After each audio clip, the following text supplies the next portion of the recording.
Hello guys, in this video I am going to show you how to change the units of measurement on the Maps.me application. But first I just want to mention, don't forget to subscribe to my channel because at 10,000 subscribers I am going to show you my whole YouTube revenue statistics and growth strategy, how to make money online. So let's jump into it. First of all, open the application on your phone.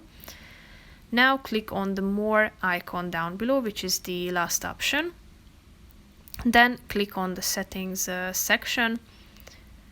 Then in the General Settings section, you are going to see this Measurement Units option, so click on it. And then you need to choose from these two options, kilometers or miles. So tap on the relevant one that you use.